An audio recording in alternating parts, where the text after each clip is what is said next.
कि धीरे धीरे दिल उनसे जुरत बा सखी कि सही से जरूरत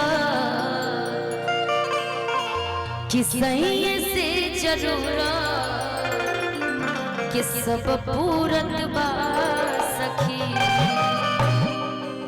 कि बलिया से लईले हमारी ले गमी के लालो ठलाली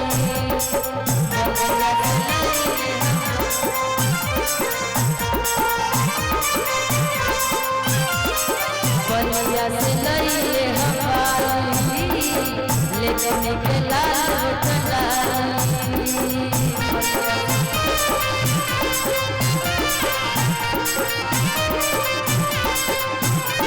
धीरे धीरे दिल उनसे जुड़त बा धीरे धीरे दिल उनसे जुड़त बा सखी सही से जरूरत सब पूरत बा सब पूरत बा सही से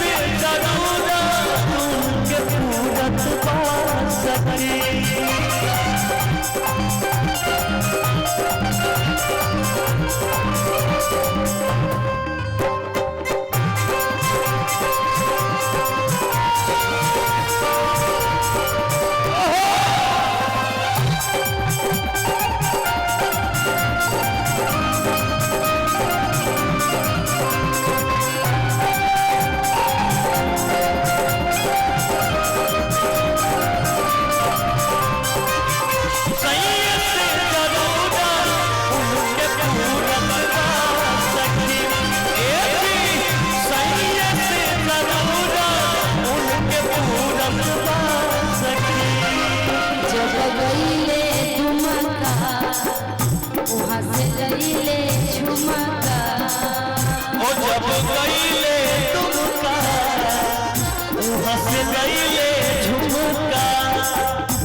जब गईले झुमका वहाँ से लईले झुमका जब गईले वहाँ से लईले झुमका हमारा तो उनके से प्यार रहेला रूपवा देखेला बेकरार रहेला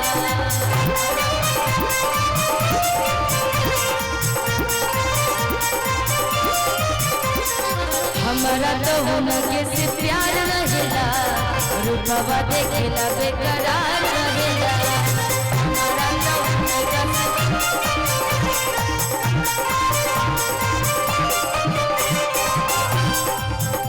उड़े जैसे बलिया उनकर हीरो रे सखी हीरो जस पलवा उनकर उड़ेला सखी सही से जरूरत सब पूरेला सही से जरूरत हम तर गई हो सुनर पर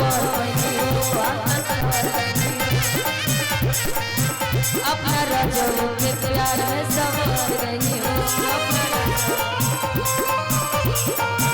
हम तर गई हो सुनर पर गई हो अपना रजों के प्यार में सवर गई हो एक खुशी रहेगा जमाने एक खुशी रहेगा जमाने सच पिया बुलावे आय हाय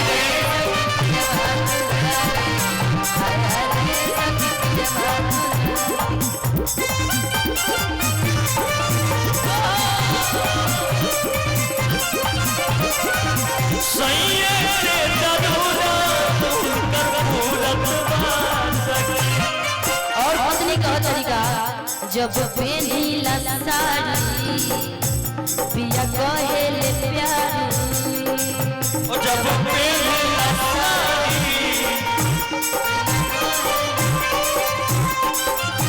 जब पहनीला साड़ी पिया कहेले प्यारी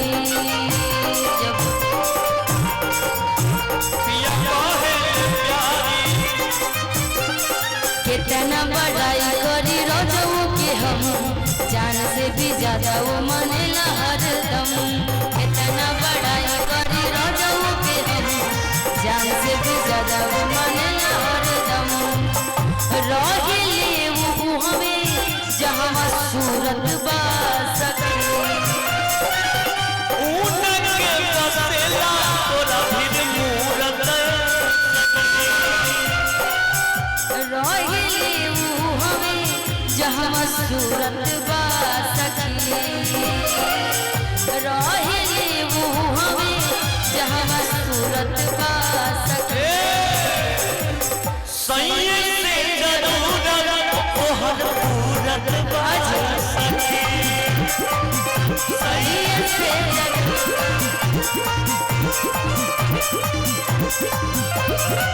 सैये से जरूरत निशा के पूरत बाज सके, सैये से